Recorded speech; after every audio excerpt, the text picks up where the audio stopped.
চরণে সেই নারকেলের নাড়ু দিয়ে প্রসাদটা যখনই দিয়েছে আর বলছে, প্রভু তুমি সেবা করো, আমি কত তোমায় দেখেছি, কত তোমায় ডাকি, তুমি কখনো কিন্তু সাড়া দাও না। তাই বলছি প্রভু তুমি আসো না, একটু সেবা নাও না। তখন দাঁড়িয়ে সবার চোখের আড়ালে আমার কানাই টপ করে সেই নাড়ুটা নিয়ে খাওয়া শুরু করেছে। যশোদা মা উঠেই বলছে, কানা তুমি এটা কি করলে? তোর লগ্ন একটুও খুশি হয় না। আমি বলছি তো তোকে আমি দিব, আগে আমার গোবিন্দ সেবা হোক, তারপর তোকে আমি দিব। ও মা তুমি কেন ভাবছো? তোমার মহারাজ তাই আমাকে বললো। মা তো আর জানছে না যে আমার কানাই সেই অনাদি রাধে প্রাণ গোবিন্দ। আবার কিছুক্ষণ পর যশোদা মাকে বলছে, মহারাজ তুমি আর একটু দেরি করো, আমি আবার নারকেল কুড়া এনে দিচ্ছি।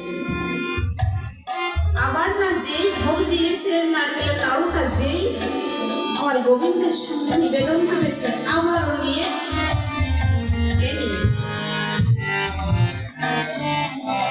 এখন রাগ করে এবার নন্দরাজ আর যশোদা মা উপানন্দ দাদা আছে তার বাড়ি নিয়ে রেখে আসছে।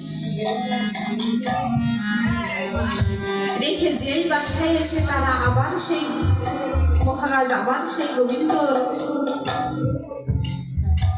নিবেদন করতে বলে আগে দিয়ে চরণে যেই লাড্ডুটা রেখেছে, প্রভু ওই ছোট্ট বালকের জন্য তোমার সেবায় আমার 2-3 বার বেঘাত ঘটেছে, তুমি আমায় ক্ষমা করো প্রভু,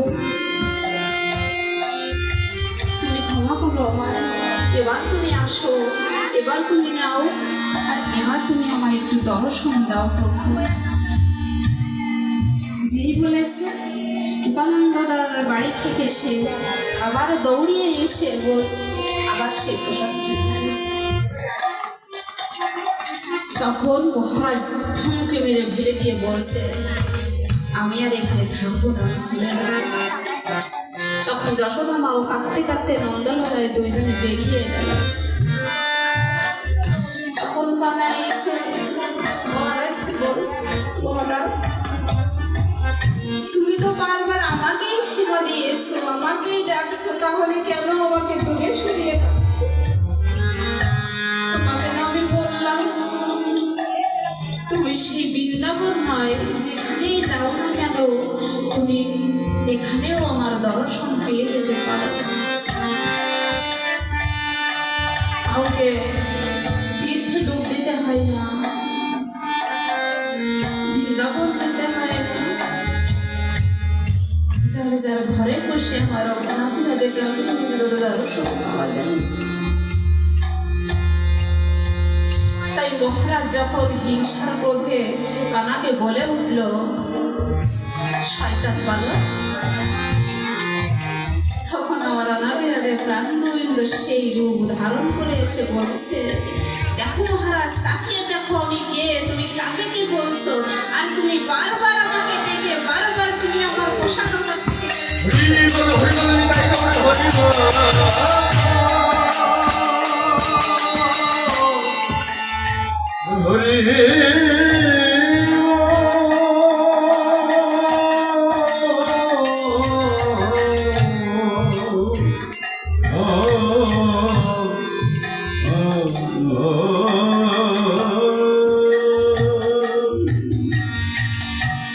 আমার গোবিন্দ একদিন কথায় বিরক্ত উঠেছে।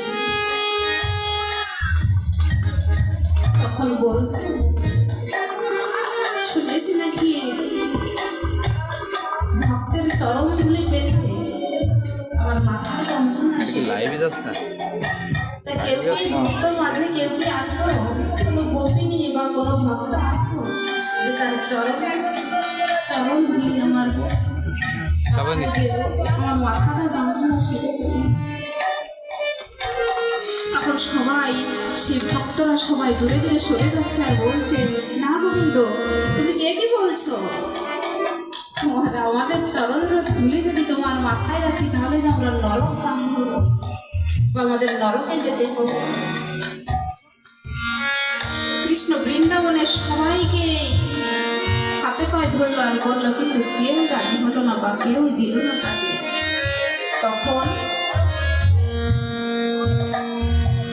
তখন নারদকে বললো, নারদ তুমি যাও না, রাধারানীর কাছে জিজ্ঞেস করে আসো, এই যে আমার রাধারানী আমাকে একটু দেয় কেন?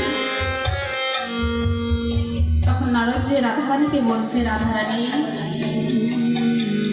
আমার কৃষ্ণের মাথায় প্রচন্ড বেদনা উঠেছে, তাই সে বলেছে তোমার ওই চরণ ধুলি নাকি পেলে তার বেদনা সেরে যাবে। তখন যাচ্ছে আর বলছে, সত্যি আমার গোবিন্দ চেয়েছে আমার চরণ ধুলি, সবাই নরকে যাওয়ার ভয় পাচ্ছে, কিন্তু না না, আমি ভয় পাবো না। আমি আমার চরণ ধুলি দিলে যদি আমার গোবিন্দর মাথার বেদনা সেরে যায়, তাহলে হ্যাঁ আমার চরণের ধুলি আমি তাকে দিব। তখন দৌড়াতে দৌড়াতে রাধারানী আমার নারদের সঙ্গে কৃষ্ণের কাছে গিয়ে বলছে,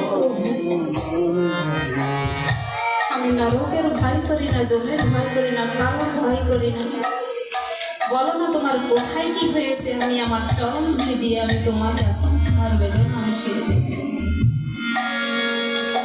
আমরা এমন ভালোবাসি, কখনো কি কোনোদিন আমরা আমার গোবিন্দকে সন্তান এসে কোলে নিয়ে কি বলি, বাবা তুই আমার সন্তান? কোনোদিন বলি না। তাই বলবেন সন্তান যেমন নিজের সন্তানকে কোলে নিয়ে সবসময় বলবেন যে আমার কোলের ছেলেটি কি খায়, কি খাওয়াতে ভালোবাসে, তেমন আমার অনাথের হাতে প্রাণ গোবিন্দকে দিন আনতে একবার কোলে নিয়ে বলবেন, বাবা তুই ভালো থাকিস, কিচ্ছু লাগবে না, অন্যাস আমার সেই অনাথের হাতে প্রাণ গোবিন্দ দর্শন।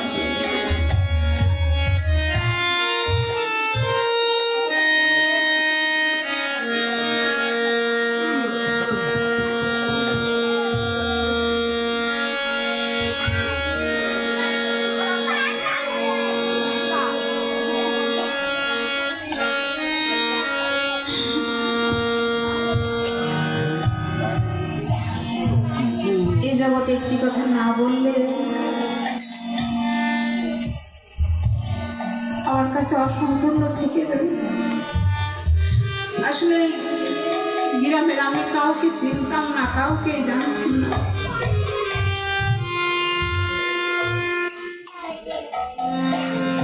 এদের সঙ্গে যে কিসের এত সম্পর্ক আমি জানি না।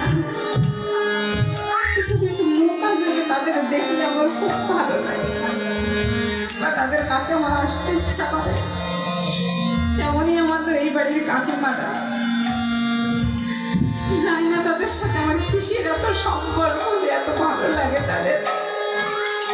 তারাও যেমন আমায় ভালোবাসে, আমিও তাদের ভালোবাসি।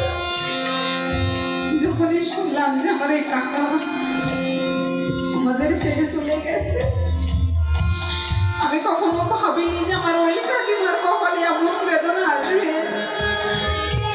আমি ভাবতেও পারিলাম না, আমি চিনতেও পারিনি যে আমার ওই কাকিমা। আমি ফোনে দেখে তখনই হাওয়া করে কেঁদেছি, আমার বলেছিলাম কেন ঠাকুর তুমি আমার এই কাকিমা।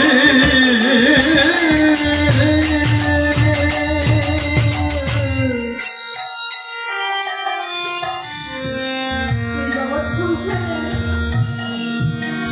শুধু গোবিন্দকে ডাকলে হবে না, নিজের স্বামীকেও ভালোবাসো, নিজের স্বামীর সেবা করো। যে যত স্বামীকে ভালোবাসবেন, দিনাঙ্গটা একটা প্রণাম করবেন তাকে, হয়তো তার দীর্ঘায়ু হবে, পারবে তার করবেন। স্বামীকে ভালোবাসেন, সেবা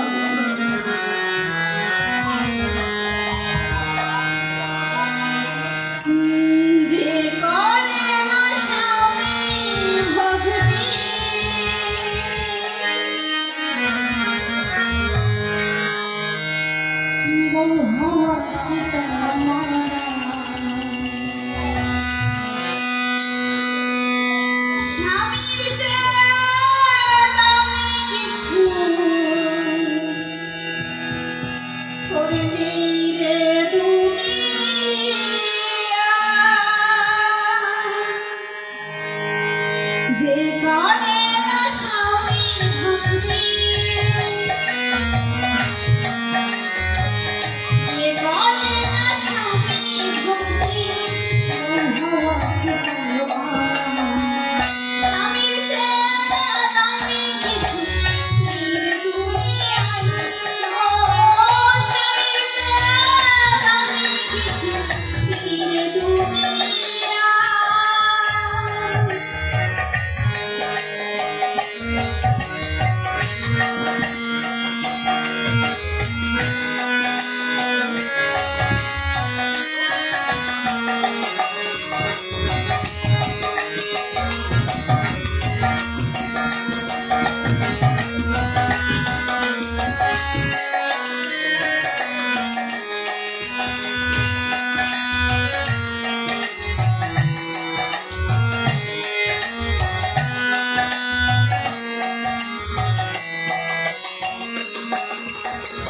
সংসার সুখের হয় রমণীর গুণে,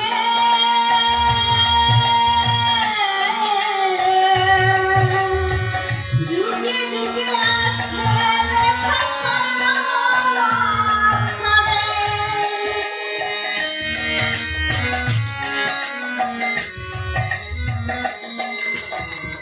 সংসার সুখের হয়